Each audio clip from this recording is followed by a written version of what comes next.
Seraphina wasn't a drinker, but tonight she wanted to forget. "One tequila," she murmured to the bartender. That tequila turned into 3, then 5. Soon she was slurring her words, her head heavy. "That's enough, ma'am," the bartender warned, shaking his head. "I'm fine," she declared, nearly falling off the stool. A firm hand caught her. "You're not fine," said a voice smooth, deep, and tinged with amusement. The man took the seat beside her, waving off the bartender who attempted to pour another round. She turned to him, blurry-eyed. "Who are you? My boyfriend?"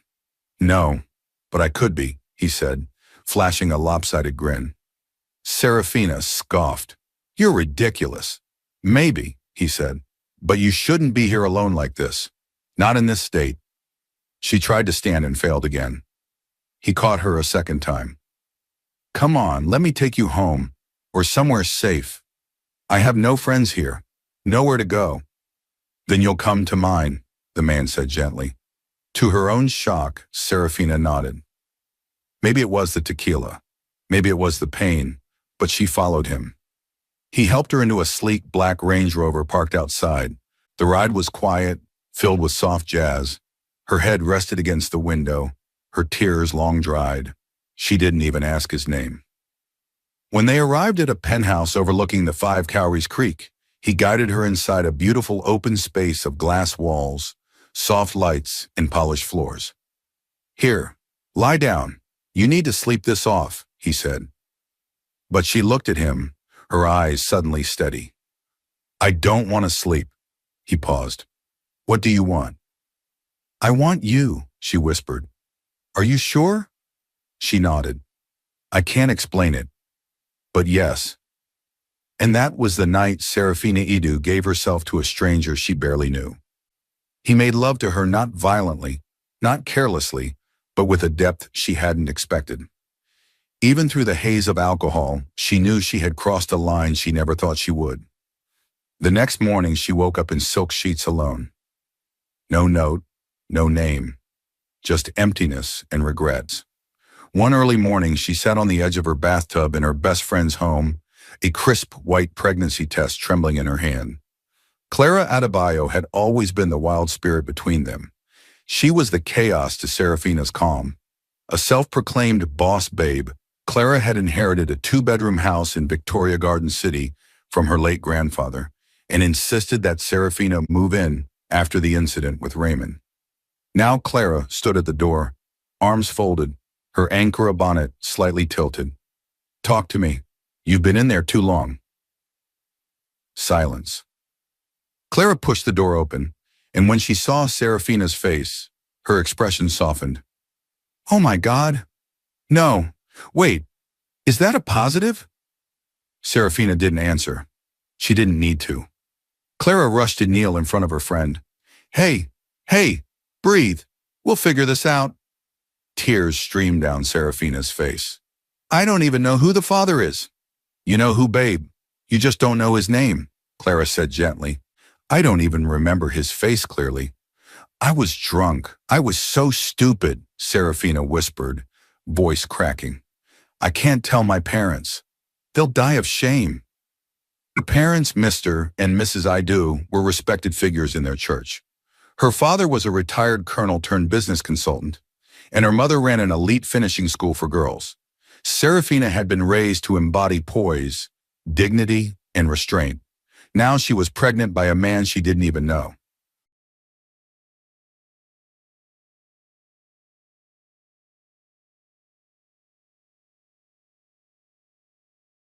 Seraphina Idu was a woman of elegance cloaked in simplicity. Her natural beauty turned heads, but it was her quiet strength that left lasting impressions. At 27, she had never given herself to any man, not because she was prudish or unaware of modern norms, but because she'd made a promise to herself to wait. Yet ironically, it was that very decision that always seemed to end her relationships. Her boyfriends would start out respectful, but eventually grow tired of waiting. They'd walk away, sometimes bitterly, and each time Seraphina would cry alone, holding on to her dignity and broken hope. But one night would turn her entire world upside down. It began like any other date night. Her boyfriend of 2 years, Raymond Bakari, picked her up from her home in Lekki Phase 1. Raymond, a rising star in one of Nigeria's top tech firms, looked sharp in his navy suit. He had a confident swagger that Seraphina had initially found charming. And tonight, he promised her a surprise. To her shock, they didn't head to the restaurant they'd talked about. Instead, Raymond drove them into the gated driveway of the Aurora Lagos, a luxury hotel nestled in Banana Island. "Raymond, why are we here? I thought we were going to Chez Lumiere," she asked, staring in confusion as the valet opened her door. "I have something special planned, babe. Trust me," he said with a sly smile, leading her toward the entrance. The opulent marble lobby shimmered with golden accents. Raymond collected a key card at the reception without much discussion, and soon they were in a glass elevator climbing to the 12th floor. Seraphina felt a little thrill. Maybe he had planned something romantic. An anniversary dinner in a private suite, rose petals on the bed, a violinist waiting inside. But when they entered the room, her excitement quickly faded. The suite was empty, no flowers, no champagne, no candlelight, just a cold, neatly made bed and silence. "Where's the surprise?" she asked, turning to face him. Raymond locked the door behind them and walked over without answering. Then suddenly he pushed her onto the bed. "Raymond," she gasped, startled. "This is the surprise," he said, climbing over her, beginning to kiss her neck with urgency. "Stop it! What are you doing?" Seraphina cried, twisting her face away, trying to shove him off. "Relax, babe, come on. You know I've waited long enough." 2 years is a long time to be patient," he muttered, grabbing her breast. "Raymond, please," she shouted, finally mustering the strength to push him off. He stumbled back, looking frustrated. "What is wrong with you?" she screamed, scrambling to sit up. "You're acting like some holy virgin. Look at you, always dressing like a goddess, but acting like a saint. What's the point? You think you'll stay pure forever?" "Don't flatter yourself." His words stung like acid. "So this is about your friends teasing you?" she said, her voice shaking. "Because I won't sleep with you? You think that's love?" "I love you, damn it," Raymond barked. "But love without sex, that's not normal." "You're disgusting," Seraphina snapped, tears welling in her eyes. "If you ever truly loved me, you would have respected my boundaries." With that, she slapped him across the face hard. Raymond's eyes widened, stunned. She stood, adjusted her dress, and grabbed her handbag. "I should report you for attempted assault. But I won't. Just don't ever come near me again," she said, voice trembling with rage and heartbreak. She stormed out of the suite, leaving behind 2 years of what she thought was love. The hotel staff at the lobby barely noticed the storm swirling inside her as she walked out into the humid Lagos night. A 20-minute walk brought her to a dimly lit upscale bar just off Bourdillon Road. It was a spot known to elites, discreet, stylish, and tucked away from the Lagos noise. Seraphina wasn't a drinker, but tonight she wanted to forget. "1 tequila," she murmured to the bartender. That tequila turned into 3, then 5. Soon she was slurring her words, her head heavy. "That's enough, ma'am," the bartender warned, shaking his head. "I'm fine," she declared, nearly falling off the stool. A firm hand caught her. "You're not fine," said a voice smooth, deep, and tinged with amusement. The man took the seat beside her, waving off the bartender who attempted to pour another round. She turned to him, blurry-eyed. "Who are you? My boyfriend?" "No, but I could be," he said, flashing a lopsided grin. Seraphina scoffed. "You're ridiculous." "Maybe," he said, "but you shouldn't be here alone like this. Not in this state." She tried to stand and failed again. He caught her a second time.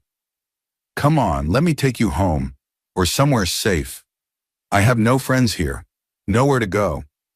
"Then you'll come to mine," the man said gently. To her own shock, Seraphina nodded. Maybe it was the tequila, maybe it was the pain, but she followed him. He helped her into a sleek black Range Rover parked outside. The ride was quiet, filled with soft jazz. Her head rested against the window, her tears long dried.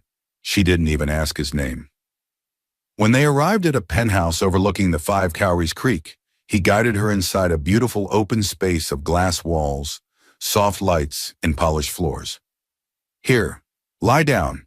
You need to sleep this off," he said. But she looked at him, her eyes suddenly steady. "I don't want to sleep." He paused. "What do you want?" "I want you," she whispered. "Are you sure?" She nodded. "I can't explain it, but yes." And that was the night Seraphina Idu gave herself to a stranger she barely knew.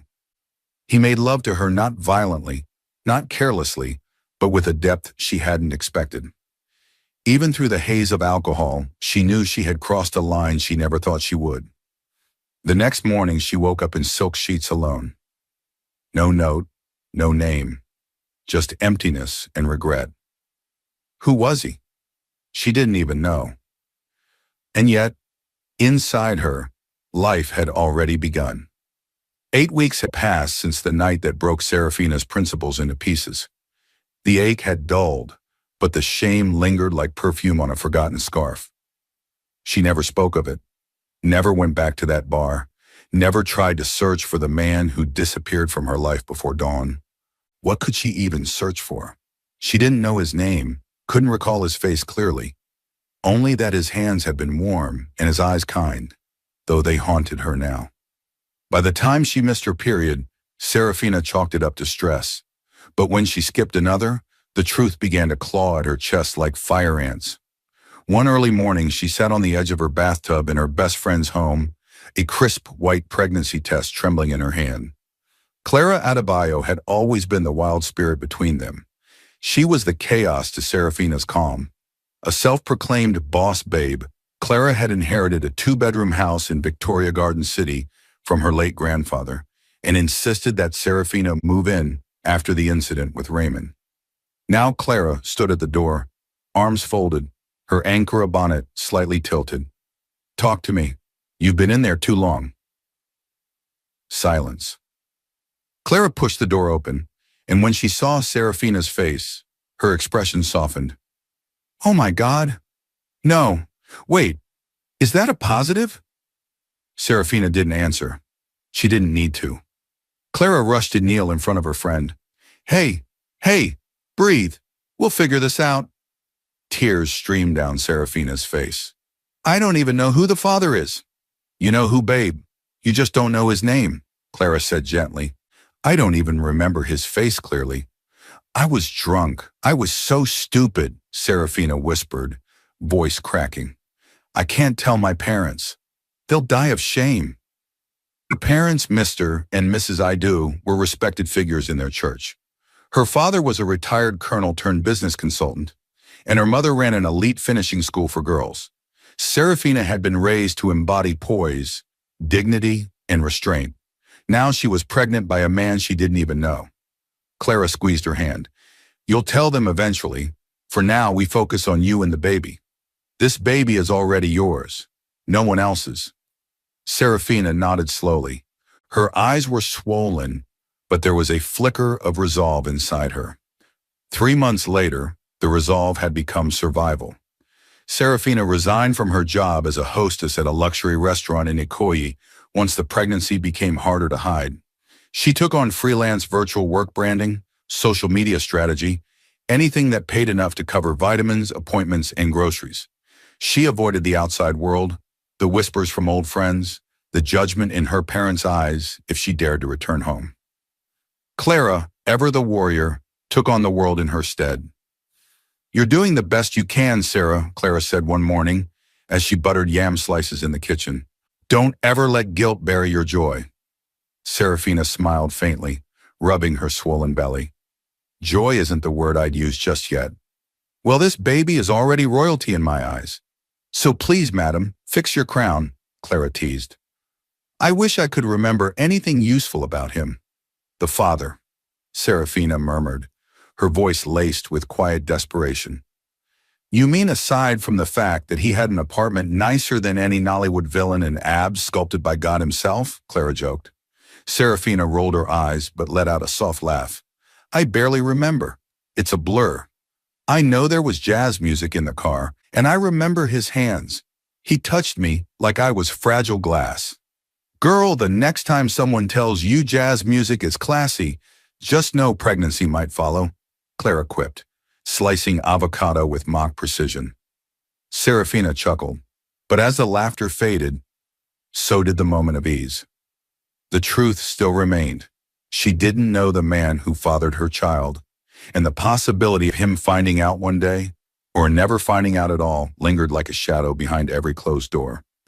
That Saturday morning, Seraphina had an appointment at the Victoria Island Maternity Center. Clara usually accompanied her, but her firm had called her in for an urgent presentation. "Promise me you won't go alone next week. You're due in just a few weeks, Sarah," Clara said, grabbing her handbag. "I'll be fine. It's just a routine checkup. Text me as soon as you get there. And after. And if you feel anything weird, call. I'll speed through my meeting and come running in heels." Seraphina smiled, touched by her friend's loyalty. "I promise." She left for the clinic in a bolt cab, hands resting protectively on her belly. The baby girl inside her kicked lightly, a soft reminder that her world was no longer hers alone. After a successful checkup, the baby was strong, heartbeat steady. Seraphina stepped out into the humid Lagos air. She decided to take the long route back. Her cab passed through Osborne, then turned toward Dolphin Estate. As they neared a quiet street lined with palm trees and minimalist white buildings, she felt a strange déjà vu. "Sir, can you stop right here?" she asked suddenly. The driver pulled over. Seraphina stepped out, pushing up her sunglasses, scanning the compound ahead. Her breath caught. The signage above a sleek black bar read, "The Gold Lounge." Her heart stopped. This was it. The bar from that night. She turned her head slowly. And there it was, the towering apartment block attached to the bar, the same one from her memories. Shaking, she pulled out the wrinkled piece of paper the maternity nurse had handed her the week of her delivery prep, the name of the man who had paid her preliminary medical bills anonymously. "Mr. Denver Mustafa." She looked up at the sleek white signage above the building's entrance. A concierge stood guard. Taking a deep breath, Seraphina approached. "Excuse me, I'm looking for Mr. Mustafa." "Penthouse," the man said, barely glancing up. "Top floor." Hard hammering, she entered the elevator and pressed the button for the 25th floor. She barely remembered what he looked like, but her instincts told her this was it. As the doors opened to reveal a floor with only one massive mahogany door, Seraphina stood frozen. Then, with trembling hands, she pushed the stroller forward and knocked once. The door opened almost instantly. And there he was, Denver Mustafa. Tall, stunning, dressed in a crisp shirt and slacks. His eyes widened the moment he saw her. "You," Seraphina's lips parted. "You're the man from that night." She paused, then blurted out the truth that had haunted her every moment since that night. "You're my baby's father." For a moment, everything stood still. Denver Mustafa hadn't moved. He stood in the doorway of his Banana Island penthouse like a statue carved from obsidian. Frozen, stunned, unblinking. His sharp jaw tensed, his lips parted slightly, and for a second, he looked as if he'd seen a ghost. But it wasn't a ghost. It was her, Seraphina Idu, and the sleeping infant in the stroller between them. Denver's voice dropped into a whisper, almost to himself. "You?" Seraphina nodded slowly. "Yes. Me." The truth was out now. She had said it out loud, the very thing she dreaded and hoped for all at once. "You're my child's father," she repeated, softer this time, her voice shaking. Denver's brows furrowed, but not in denial, more like realization. He looked down at the baby, the small, delicate thing wrapped in pink lace, her breathing slow and peaceful. Then his eyes returned to Seraphina's face, searching for something familiar in it, something from that night he never forgot. He swallowed. "Come in." She hesitated for a moment, but then nodded and rolled the stroller past him. The scent of expensive cologne lingered in the air, warm cedar, sandalwood, something that stirred memories. She stepped into the penthouse. It was exactly as she remembered. Glass walls, elegant cream furnishings, bold gold accents, and the scent, the music, everything. Denver closed the door gently behind her, as if the air itself might shatter from the tension. Seraphina sat down on the leather couch without being asked. Her hand rested protectively on her daughter's stroller. Denver remained standing, his eyes not leaving her. "Her name is Amari," she said. Denver repeated the name like it was a sacred spell. "Amari. She's almost 2 months old."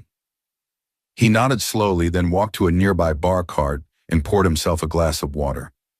His hands trembled slightly, betraying his composed exterior. "And you're certain she's mine?" "Yes," Seraphina said, her voice low but firm. "There was no one else." He exhaled, setting the glass down without drinking.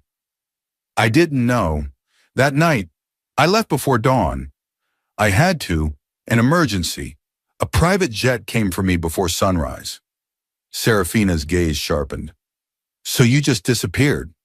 "It wasn't planned," Denver said quickly. "My younger brother was in a car accident back home.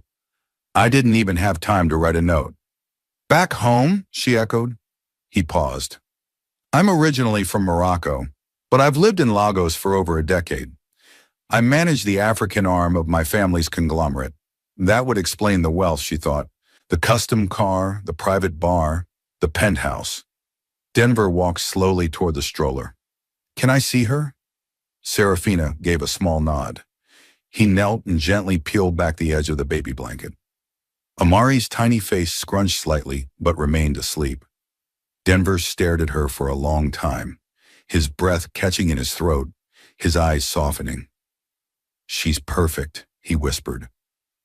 Then he looked up at Seraphina. "Why didn't you try to find me?" She stiffened. "I did, 2 months after that night, when I found out I was pregnant. But the bar was shut down. No one there remembered who owned it. And I didn't even know your name, let alone your number or face. I was too drunk to remember anything clearly." Denver slowly stood. "And yet, here we are." "Yes, here we are," she repeated. Silence settled between them. It wasn't bitter, but it was heavy. "I'm not here to force anything on you," Seraphina added. "I didn't come to beg for child support or make demands. I had to tell you. You deserve to know. And Amari deserved to know where she came from." Denver stepped closer. "You think I'd walk away? You're a stranger, Denver. You may have meant something to me for one night, but you're not a fixture in my life," she replied coolly, even though her heart was pounding. "I may have been a stranger," he said quietly, "but I'm not going to remain one. Not to you, and definitely not to her." She looked at him then, really looked at him. He was striking, yes, but there was a vulnerability behind those intense brown eyes. He didn't look like a man planning an escape. Seraphina stood. "That's noble of you, but intentions fade, Mr. Mustafa. I've heard plenty of them before." He stepped closer. "I don't do things halfway, not in business, not in life, and certainly not when it comes to blood." She hesitated. "You don't owe me anything, but I owe her everything," he replied, motioning toward the stroller. Silence. Finally, Seraphina spoke. "I didn't come here for you to take responsibility." "Too late," Denver said with a small smile. "I've already decided I will." She looked surprised. "Let me take care of both of you," he added. "I'm not saying move in with me tomorrow, but let me be present. Let me prove I'm not just the mistake of one drunk night." Her throat tightened. She hadn't expected him to say that. She hadn't even realized how much she wanted to hear it. Denver extended his hand. "Please, Seraphina, let's start over. Properly this time." She looked at his hand, then back at his face. And for the first time in months, Seraphina Idu didn't feel alone. Seraphina stood in the elevator of Denver Mustafa's penthouse, Amari's stroller in front of her. She hadn't expected the visit to go this way. She had assumed he'd deny everything or offer a check to make her disappear. But instead, he'd offered a hand, a second chance, and something dangerously close to belonging. As the elevator descended, she replayed his final words in her mind. "Let me take care of both of you." They echoed in her chest louder than the hum of the machinery. Outside, the city buzzed with its usual chaotic rhythm. Lagos was never still, never silent. People shouted, horns blared, and the thick aroma of grilled suya mixed with high-end perfume along the sidewalks. Seraphina flagged down a bolt and slid into the back seat, still silent. She looked down at Amari who, blissfully unaware, blinked in and out of sleep. Her chest swelled with emotion. This little girl was her entire world now, and maybe Denver could be a part of that world too. But could she trust him? Later that night, back at Clara's house in Victoria Garden City, the air was thick with jollof rice and fried plantain. Clara had gone full-on best friend mode, apron tied, afro puffed up, singing Burna Boy as she flipped fish on the grill. When Seraphina entered with Amari, Clara turned off the gas burner and spun around. "You went?" she asked, brows arching. "I did." Clara's eyes widened. "And?" He opened the door. Recognized me immediately.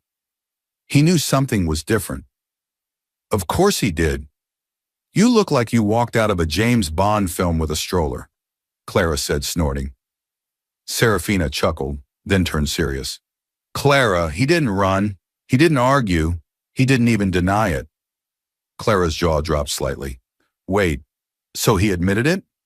"He said he had to leave urgently the morning after. Something about a family emergency and a jet waiting for him, that he didn't have time to explain." Clara narrowed her eyes suspiciously. "Sounds like a Nollywood excuse." "I thought so too, but he looked sincere." "Handsome men are usually very good at sincerity," Clara muttered, rolling her eyes. "He offered to be part of Amari's life.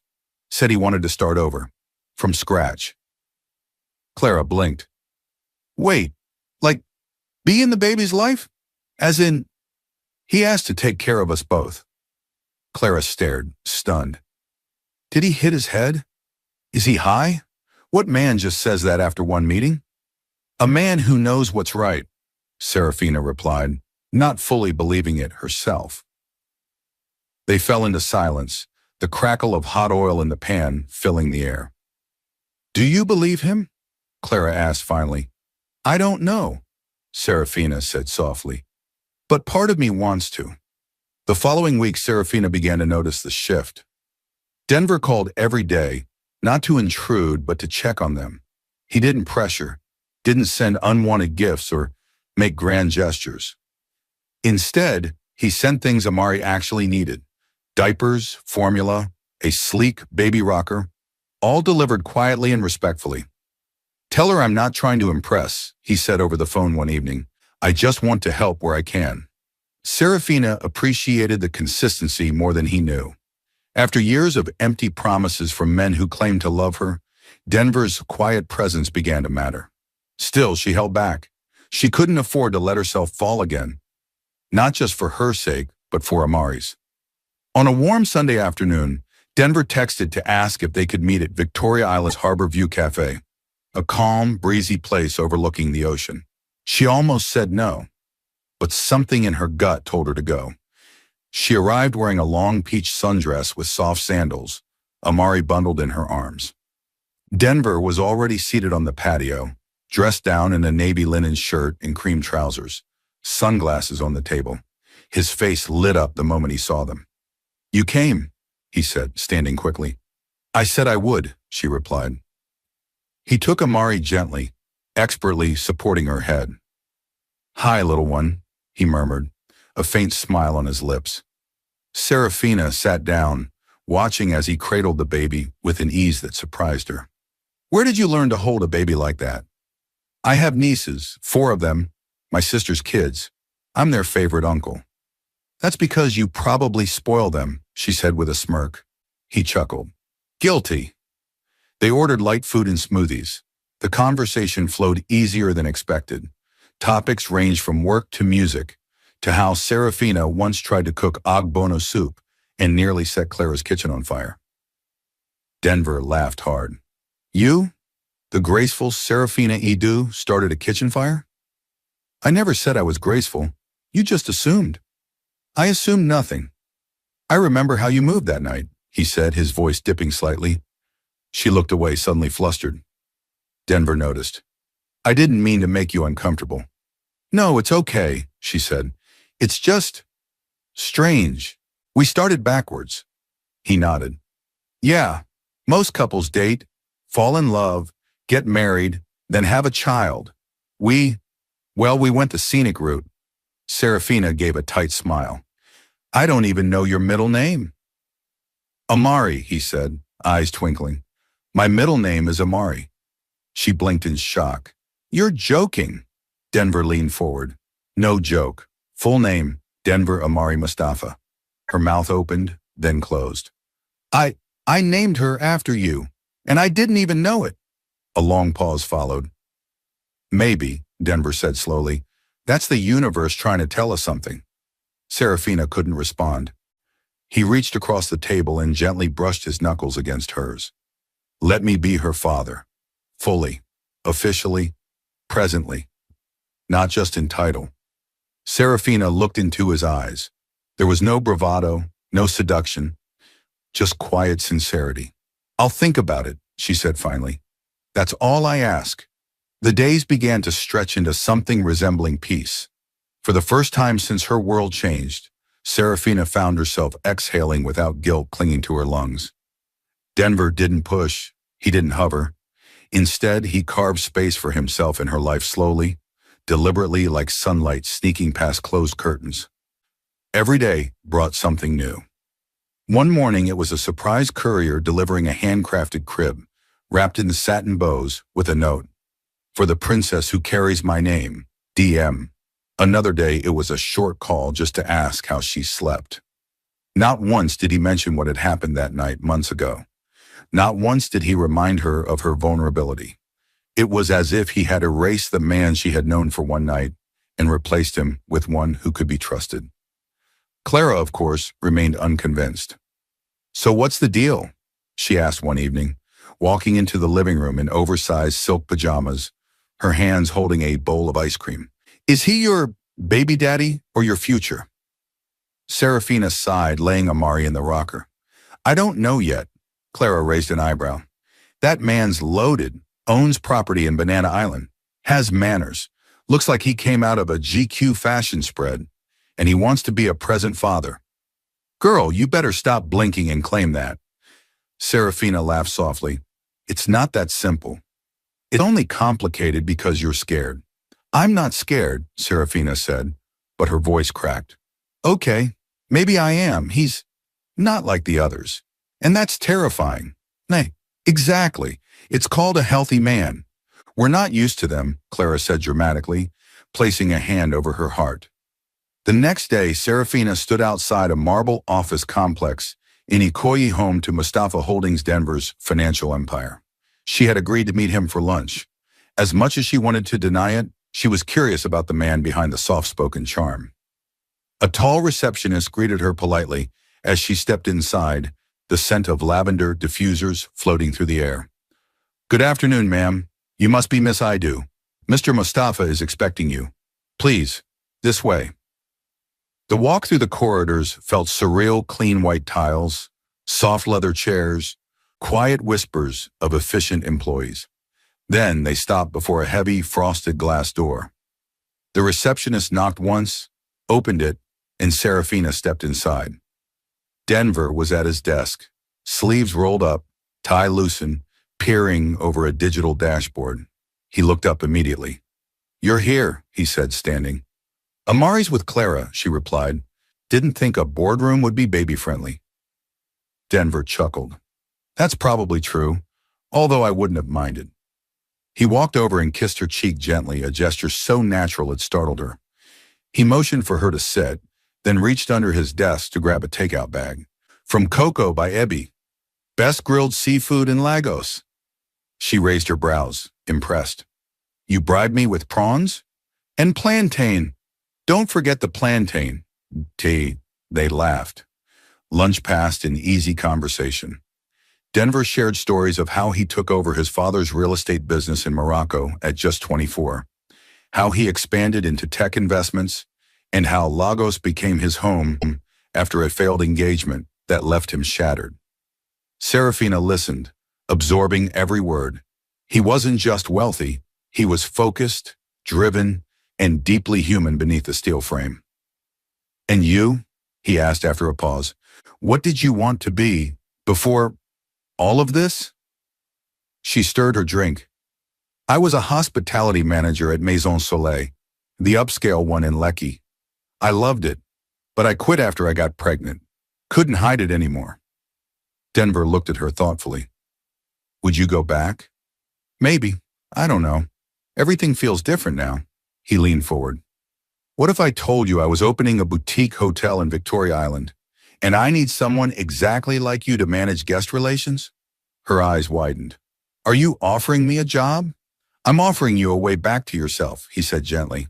She didn't speak for a while, moved more than she wanted to admit. "I'll think about it," she whispered. Weeks passed, and Seraphina noticed something shift between them, like a wind changing direction. Denver wasn't just a father figure anymore. He was becoming something else. Something closer. She'd catch him watching her when she wasn't looking, his gaze soft, reverent. He'd hold Amari like she was made of moonlight, and he'd hold the door open for Seraphina like it was a sacred duty. One rainy afternoon they met at Freedom Park. The sky was gray, the trees wet with drizzle. They strolled slowly, Amari wrapped against Seraphina's chest in a carrier. "You've changed," Denver said quietly, glancing at her. "How so?" "You don't look over your shoulder as much. Your eyes don't hold the same worry." Seraphina looked away. "That's because I'm starting to feel safe." Denver smiled faintly. "That's all I ever wanted." He stopped walking and turned to face her. The drizzle speckled his lashes, made his curls damp. She stared at him, this man she barely knew just months ago, now a fixture in her life. "I want to ask you something," he said. Her breath caught. "Before I do, I need you to know something. I'm not perfect. I carry past mistakes. I've loved and lost. I've failed at relationships. But when I look at you, when I hold Amari, I know this is different. I want to build something that doesn't break." He pulled out a small, elegant box from his jacket pocket. Not a ring. Something smaller. Seraphina opened it. Inside was a delicate gold pendant engraved with Amari's initials and a small sapphire in the center. "It's not a proposal. Not yet. But it's a promise," Denver said. "That I'm not walking away. That I'm with you. For real." Seraphina stared at it, her throat tightening. And for the first time, she didn't feel afraid of what came next. The pendant nestled against Seraphina's collarbone like a secret. She wore it every day, not because it was expensive, but because it felt like the first thing someone had given her without expecting anything in return. Denver never brought it up again. He never asked her to explain how she felt or demanded to know what her decision would be. He simply continued to be present, to show up for her, for Amari, and, increasingly, for the version of himself that he only seemed to be when he was around them. For weeks, Seraphina found herself caught between two emotions, gratitude and fear.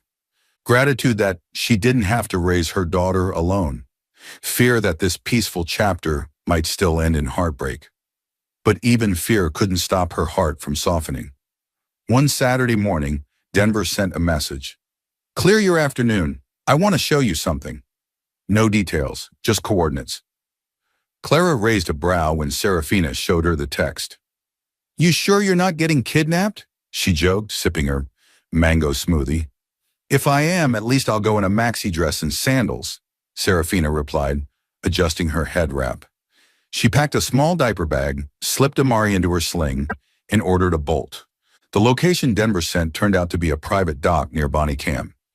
As she approached, she spotted him standing beside a speedboat, casual in cargo trousers and a white shirt, barefoot, holding two life vests. Seraphina's eyes widened. "You're joking!" Denver grinned. "We're going to Tarqua Bay. You and Amari need sun, sand, and silence." "I didn't sign up for a Nollywood beach romance," she said, though her lips were already curving into a smile. "I'm not offering a romance. I'm offering escape." They crossed the Lagos harbor in less than 20 minutes. The sea breeze swept her curls into the wind, and she couldn't remember the last time she'd laughed so freely. Amari giggled in her sling, gurgling at the sight of the water spraying around them. Tarqua Bay was almost empty, just the soft hush of waves, the cry of distant birds, and one small shaded cabana Denver had apparently reserved in advance.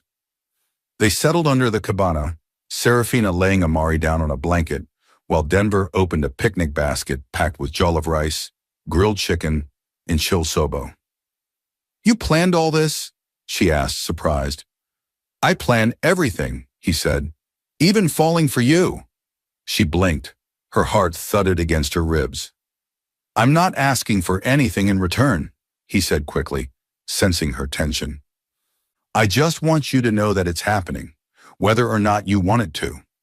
Seraphina looked away, her fingers fidgeting with the hem of her dress. "You're so sure, but what if I disappoint you?" "You won't. You don't even know me." Denver turned toward her, his voice calm but clear. "I know the way you sing to Amari at night, even off-key. I know you rub the bridge of your nose when you're overthinking. I know you like your tea slightly burnt. And I know your strength isn't just in your independence. It's in how fiercely you love." She was quiet for a long time. Then finally she whispered, "You made it hard to keep my guard up." "Good," he said, "because I never wanted to break down your walls. Just walk through the ones you leave open." Later they strolled the shoreline, their feet bare in the sand, Amari asleep in her wrap. Seraphina paused. "Why me?" "What do you mean? You could have walked away when I showed up at your door. Rich men like you have options. You could have denied everything, sent hush money, disappeared. Why didn't you?" Denver's face grew serious. "Because I've had a life full of almost. Almost in love, almost happy, almost ready. But that night with you, as brief and chaotic as it was, felt real. And when I saw Amari, it was like my heart finally knew its place." She felt a tear escape her eye, and this time she didn't wipe it away. By the time they returned to the city, the sun had dipped below the horizon, casting gold across the skyline. As they pulled up in front of Clara's house, Seraphina unbuckled Amari's carrier. "Thank you," she said softly. "For what?" "For today, for not rushing me." Denver reached out and tucked a curl behind her ear. "You're worth the wait." Then he surprised her not with a kiss, but with a warm, firm hug, the kind that said, "I'm here. No pressure, just presence." She stepped out, heart thudding, watching as he drove off. Inside, Clara was sprawled on the couch watching a Korean drama. "So," she said without looking up, "do I need to start shopping for a bridesmaid dress?" Seraphina dropped onto the couch beside her, holding Amari close. "I think," she whispered, "I might be falling for him." Clara finally looked up, a proud grin spreading across her face. About damn time. The following week brought calm, but it was the kind of calm that hummed with change. It was in the way Seraphina smiled a little longer when Denver texted, "Good morning." It was in the way she found herself humming love songs while doing laundry. And it was especially in the way she no longer corrected Clara when she referred to Denver as "your man." Still, Seraphina hadn't said the words. She hadn't confessed her heart, and she hadn't accepted any titles. But her soul was moving slowly, gently towards something more than safety. It was the quiet before something bigger. That something came in the form of a pale gray envelope, hand-delivered by a uniformed staff member from Mustafa Holdings. Clara spotted it first and whistled. "You've got royal treatment now. A man sending sealed letters? My God." Seraphina took the envelope, her name scrawled across it in bold script. Inside was a cream invitation card with gold embossed lettering. "You may know, Mr. Denver Mustafa invites you to a private dinner at his Banana Island residence. This Saturday, 7 p.m. No pressure, just presence. Dress code, comfortable elegance." Clara nearly screamed. "This man is smooth. Did he go to a romance academy?" Seraphina smiled despite herself. "It's just dinner." "It's a declaration," Clara corrected. "He's doing everything a real man should do, and then some." Saturday came too fast. By 5 p.m., Clara had taken over Seraphina's wardrobe, tossing dresses, silks, and heels across the room like a stylist possessed. "I swear if you wear anything plain, I will faint," he said. "Comfortable elegance, not matron in mourning," Clara scolded, holding up a blush-toned wrap dress with subtle gold threading. "Fine," Seraphina laughed, surrendering. "I'll wear it." Clara helped with her makeup, keeping it soft, just a little shimmer on her eyelids and gloss on her lips. She tied Seraphina's hair in a low bun and clipped in delicate pearl pins. "You're glowing," Clara whispered when Seraphina checked herself in the mirror. "I feel nervous," she admitted. "That's good. Means it matters." The ride to Banana Island felt like floating. The city lights twinkled along the Lekki Ikoyi Bridge as the driver navigated toward Denver's home, a modern white mansion nestled between glass walls and trimmed hedges, overlooking the lagoon. It wasn't just upscale, it was powerful. As she stepped out of the car, the gates opened automatically. Warm lights glowed along the pathway. Seraphina took a deep breath and walked forward. Denver opened the front door himself. He wore a black caftan with gold detailing. His smile was effortless, his presence calming. "You look breathtaking." "And you look like an African prince," she replied, blushing. He led her through the house, sleek and open, filled with soft music and subtle fragrances of oud and jasmine. The dinner table was set on the back terrace, right beside a still-water infinity pool. Fairy lights danced above, and soft live saxophone music drifted in from a corner. Seraphina blinked. "You did all this?" Denver smiled. "I wanted to create a moment that made you forget everything else."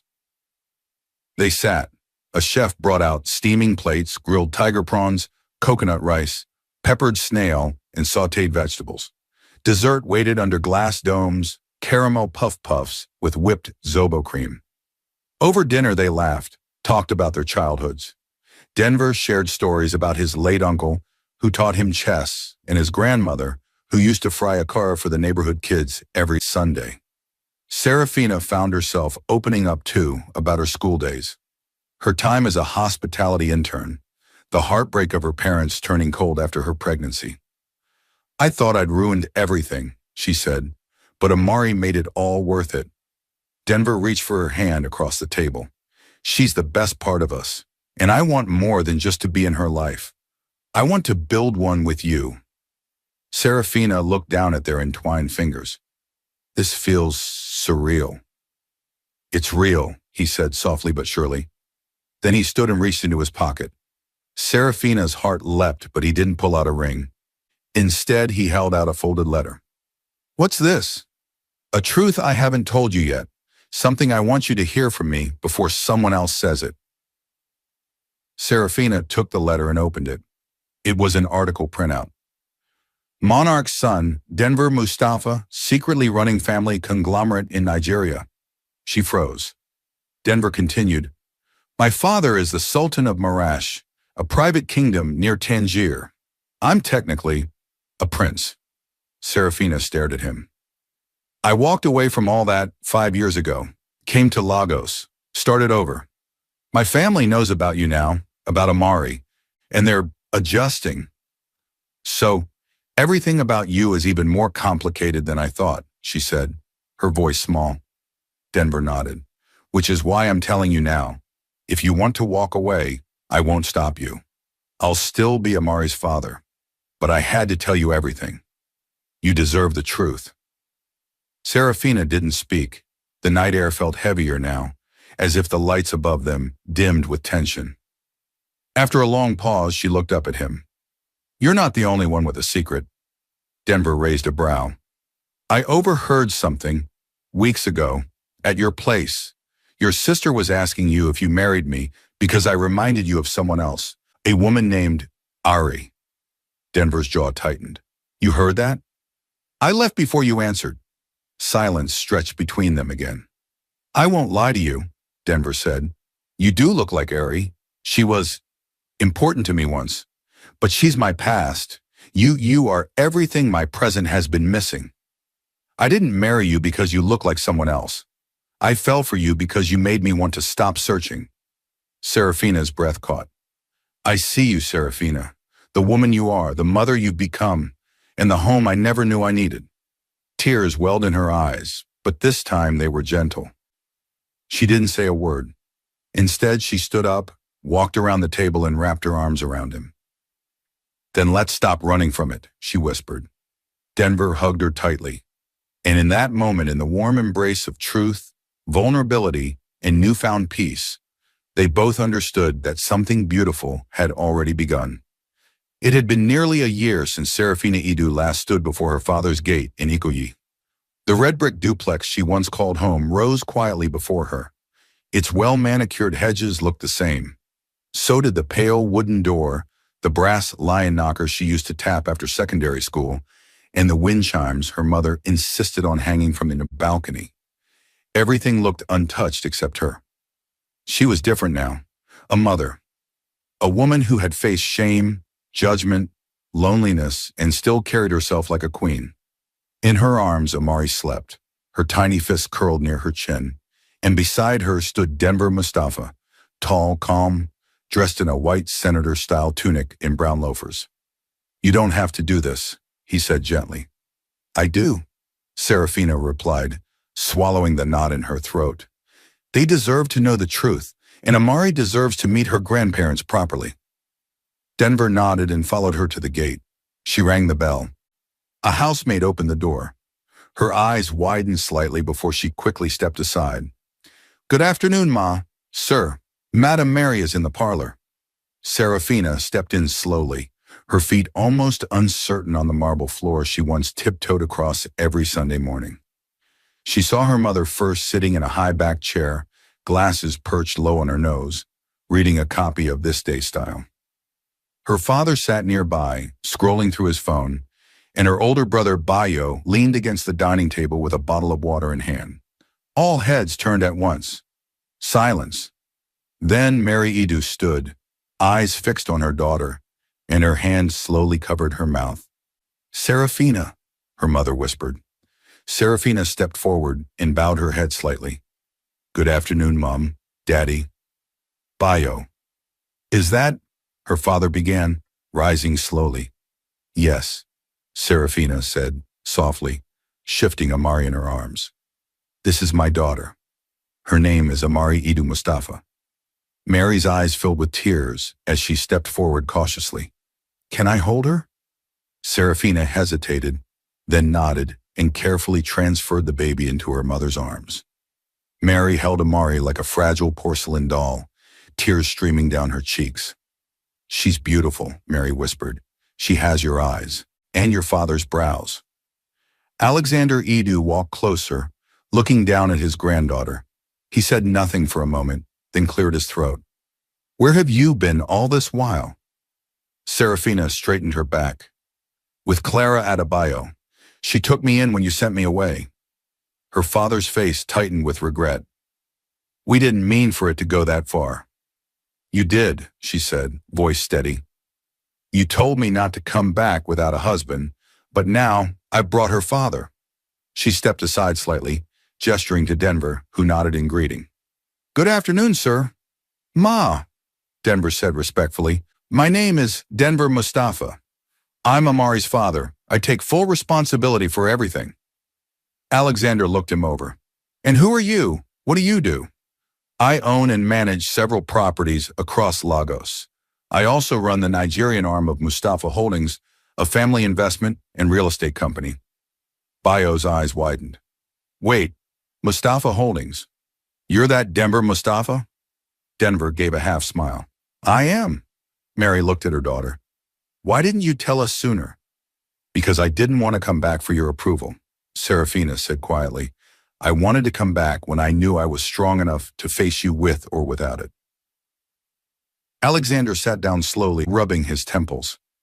But you're here now, Mary said, and we're grateful. So grateful.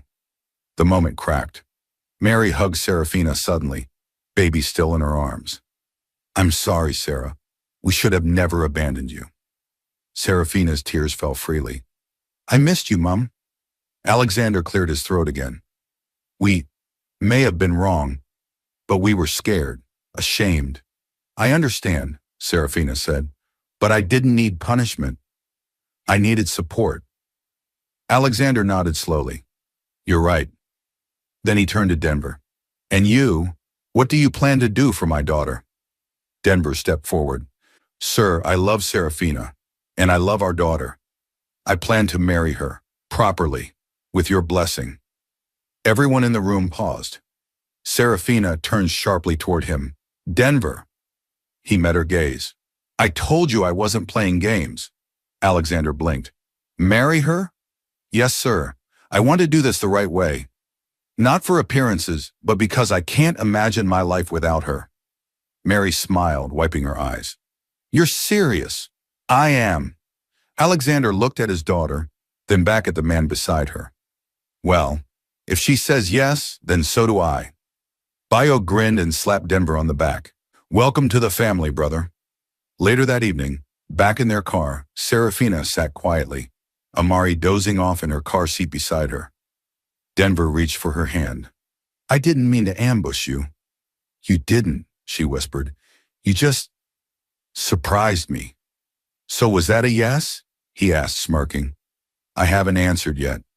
He leaned closer. Then I'll wait. But know this, Seraphina, I meant everything I said. She looked at him, a full smile spreading across her lips for the first time in weeks. I know.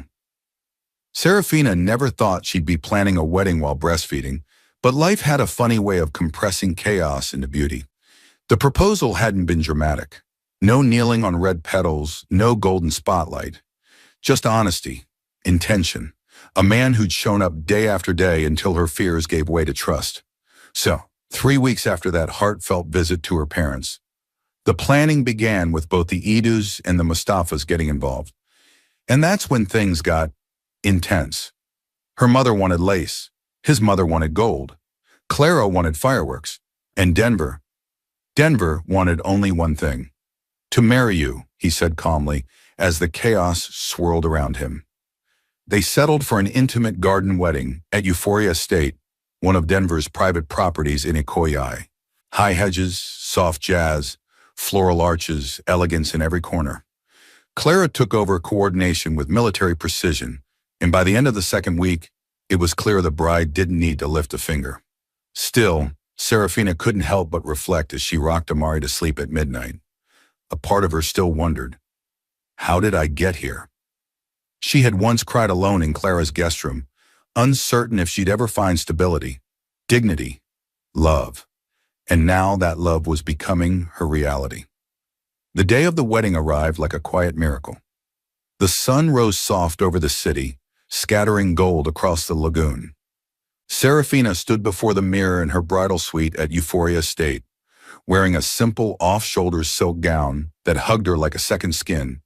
Her hair was swept into a low bun, adorned with pearls. Her makeup was dewy and elegant, like she had just stepped out of a dream. Clara walked in and gasped. I'd marry you myself if I weren't obsessed with tall, dark, and fictional characters. Seraphina laughed, nerves making her voice quiver. Does it feel real to you? Clara nodded. Very, and long overdue. Her mother entered moments later, wiping away tears as she took in her daughter. You look like royalty, she whispered. Seraphina smiled. Mom, thank you for everything. Mary Idu embraced her gently, then turned to adjust Amari's tiny flower crown. She has your smile, she said, looking at the baby girl. But those eyes? Definitely Denver's. On the other side of the estate, Denver stood in a cream agbada with bronze embroidery, his heart pounding beneath the fabric. His best man, Bayo Idu Seraphina's brother, patted his back. Nervous? Bayo asked. Denver nodded. I've closed multi-billion naira deals in Europe and Morocco without blinking. But right now, I can barely breathe. Bayo grinned. Welcome to the family. Guests began to arrive, family, close friends, business partners. No paparazzi, no fanfare, just love and Lagos-style opulence. The saxophonist began to play as Seraphina appeared at the top of the aisle. Gasps rose from the crowd. Even the trees seemed to hold their breath. Denver looked up and forgot how to breathe. She was everything. As she walked toward him, Amari nestled in Clara's arms behind her. Seraphina's heart beat in sync with every step. When she reached him, he whispered, "I don't know what I did to deserve you." She smiled, leaning closer. "You showed up." The ceremony was simple, elegant, tearful.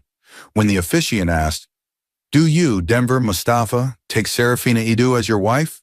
he didn't hesitate. "I already have." Seraphina barely made it through her vows without sobbing, and when they kissed, it was like the entire city paused to celebrate. That evening, at the reception held under glowing chandeliers in a canopy of roses, the two families blended seamlessly. Mary Idu danced beside Denver's mother, Layla Mustafa, as if they were old friends. Bayo and Clara led the bridal train in a dance-off that made everyone laugh. Later, Denver took the mic. "Many of you know me as a businessman. Some even know my titles, the family name, the companies. But none of that matters tonight. What matters is that a woman I met one chaotic, unexpected night, a woman who didn't even know my name, gave me a daughter. And then even more miraculously, gave me her trust. I have no idea what I did to earn Seraphina's heart, but I promise to protect it with everything in me." Everyone clapped, some tearing up. Seraphina smiled so hard her cheeks hurt. When it was her turn to speak, she simply said, "I never imagined love could find me after the world tried to bury me in shame. But Denver dug through every layer of fear until he found me, and now I'm home." That night, after the guests were gone, after Amari had been tucked into her bassinet in their honeymoon suite upstairs, Denver and Seraphina lay together in bed, still in their wedding attire. He traced her jaw with his thumb. "So, Mrs. Mustafa, how does it feel?" She smiled, like something holy. "Are you happy?" She turned toward him, her head resting on his chest. "I've never felt more seen." They kissed long, deep, and slow.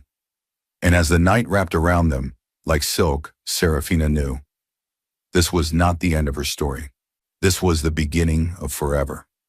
3 years passed like a soft Lagos breeze, steady, quiet, transformative. The Mustafa home in Banana Island no longer felt like a pristine palace. It felt lived in, loved in. A child's drawings hung on the refrigerator. A forgotten teddy bear sat in the hallway. A faint splash of cereal milk dried into a corner of the marble floor. It was the chaos of family, beautiful, messy, real. Seraphina stood by the glass wall in their living room, holding her second child, baby Aliyah Mustafa, in her arms. The morning sun filtered through sheer curtains, casting golden shadows across the plush cream rug. Amari, now 3 and full of questions, giggled in the garden with her nanny, chasing bubbles that floated in the breeze. Denver emerged from the kitchen, holding 2 mugs of coffee. "For the queen of my castle," he said, offering her one. Seraphina smiled, accepting the mug with one hand and balancing Elia with the other. "She kept me up all night," she murmured, looking down at their infant daughter, who was finally drifting off again. "She's just trying to bond," Denver said with a smirk. "Sleep deprivation is her love language." Seraphina chuckled softly and leaned into him. "How did we get here?" she asked, eyes glazing slightly with nostalgia. "Oh," he looked down at her, serious for a moment. "You showed up at my door with a stroller and a truth I didn't know I'd been waiting for." She rested her head on his chest. "I almost didn't knock. And I almost didn't open."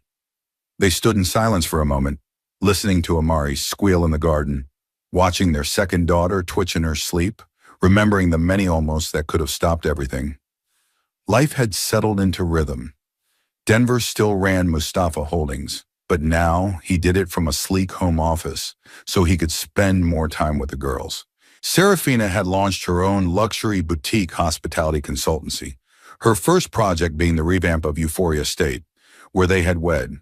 She had clients in Dubai, Accra, and Kigali, now her name quietly gaining prestige in elite circles. But no matter how far she traveled or how long the meetings lasted, she always came home to dinner around the table, to Amari's bedtime stories, to Denver's kisses in the kitchen. One Saturday afternoon, the Idu and Mustafa families gathered at the Banana Island mansion to celebrate Amari's third birthday. The house overflowed with joy. Balloons, laughter, children running barefoot across the lawn. Bayo, now a proud uncle, carried a pink unicorn cake into the garden, while Clara directed guests like a party general. Seraphina stood by the buffet, rocking Alaya gently when her mother approached. "You've done well, Sarah," Mary said, placing a hand on her daughter's back. "You're radiant." "I owe so much of this to you," Seraphina replied. Mary smiled, her eyes misty. "No, you did this. You took pain and turned it into something whole." They watched Denver as he lifted Amari onto his shoulders, parading her across the garden as she laughed like a little queen. "He loves her like she's magic," Mary whispered. "She is magic," Seraphina said, tears brimming in her eyes. "She's the night I thought I lost everything, giving me something better." That evening, after everyone had left and the house was finally quiet again, Denver found Seraphina sitting alone on the balcony, watching the lagoon shimmer under the moonlight. He joined her, draping a blanket over her shoulders. "Want to talk about it?" he asked. "About what?" "You get that look on your face when you're thinking too much." She smiled faintly. "I was just thinking, if someone had told me 4 years ago that my entire world would fit into one mansion, 2 kids, and your stubborn loyalty, I would have laughed." Denver took her hand. "You didn't just survive, Seraphina. You bloomed." She turned toward him. "So did you. You became everything a man is supposed to be. Not because you had to, but because you chose to." He kissed the back of her hand. "Can I ask you something?" she whispered. "Anything. If we'd met under different circumstances, say, at a networking event or through friends, do you think we would have still found our way to each other?" Denver paused for a moment, then said, "I think fate sometimes disguises itself in chaos, but love always recognizes its way home." She blinked back tears, nodding slowly. They sat in silence again, hand in hand, the gentle coo of Alaya echoing softly from the baby monitor inside. Seraphina looked up at the stars. Once upon a time, she had cried herself to sleep, wondering if she'd ever be enough for a man, for society, for herself. Now she had found something far better than enough. She had found everything. Banana Island was quiet that evening. The breeze rustled through the bougainvillea vines that framed the Mustafa residence, their petals dancing in the glow of the soft patio lights. Inside the home, the laughter of children had finally faded. Amari had fallen asleep with her arms wrapped around her favorite stuffed giraffe, while baby Alaya slept peacefully beside her, her chest rising and falling in tiny rhythmic sighs. Upstairs, Seraphina stood before the floor-to-ceiling windows of their master bedroom, watching the distant shimmer of boats over the lagoon. The city was still alive. Lagos never truly slept, but within these walls, peace reigned. She wore a silk robe, hair swept into a loose knot. In one hand, she held a half-finished cup of mint tea. In the other, a letter her own, written to herself 3 years ago and tucked away in the back of her journal. A letter full of questions, self-doubt, and pain. What if no one ever sees me again? Really sees me? Will my child grow up wondering why she was born into silence? Will I ever laugh again without guilt choking me? Tears blurred her eyes as she read. But they weren't tears of sorrow. She didn't recognize that version of herself anymore. The frightened woman who once believed her worth had expired the moment she made one mistake. That woman had found a way through. And it started the day she knocked on a stranger's door with trembling hands and hope she didn't even know she had left. Behind her, she heard soft footsteps. Denver's voice was tender. "You reading that again?" She turned slowly, smiling through the tears. "It's the last time." He walked over, wrapping his arms around her from behind, his chin resting on her shoulder. They stared out at the lights together. "You know," he said quietly, "I used to think I'd never fall in love again. I thought what I had before was as good as life gets." "And now?" she asked, her voice barely above a whisper. "Now I know I was wrong. What I had before was comfort. But what I have now is truth. You don't love me because of my title or what I've built. You love me because we've built something together. Seraphina rested her head against him, her voice catching. I never imagined I could have this. A life where love doesn't demand perfection, where mistakes can bloom into something beautiful. Denver turned her around to face him, brushing her cheek with his thumb. I see the way you mother our girls, the way you've grown your business from nothing. You've taught me what elegance really means. It's not in how you dress. It's in how you carry pain without letting it carry you. Seraphina's eyes shimmered. Do you still think about the night we met? Every day, he replied, not because of what happened, but because everything changed the moment you walked into my life, and I didn't even know your name. They kissed slow, reverent, the kind of kiss that doesn't ask for anything but present. Then they walked hand in hand into their daughter's room. Amari stirred slightly, mumbling in her sleep. Daddy, no more beans tomorrow. Elia's tiny fingers curled as if holding a dream. Denver chuckled softly. She's starting to sound like Clara. Seraphina laughed, covering her mouth. They stood in the doorway for a long time, just watching. Two imperfect people who had created something extraordinary, a family. And in that moment, Seraphina realized something even deeper. She hadn't just survived heartbreak. She had been reborn through it. Not every story needed a knight in shining armor. Sometimes the woman was the knight, and the man simply had to be brave enough to ride beside her. 3 years later, the Mustafas were known for more than their fortune. They were known for their grace. They were known for love that was loud in its gentleness, for laughter that came after pain, and for choosing again and again to stay. Not because it was easy, but because it was worth it. Dear viewers, what lesson did you take away from this dramatic tale? We would love to hear your thoughts in the comments below.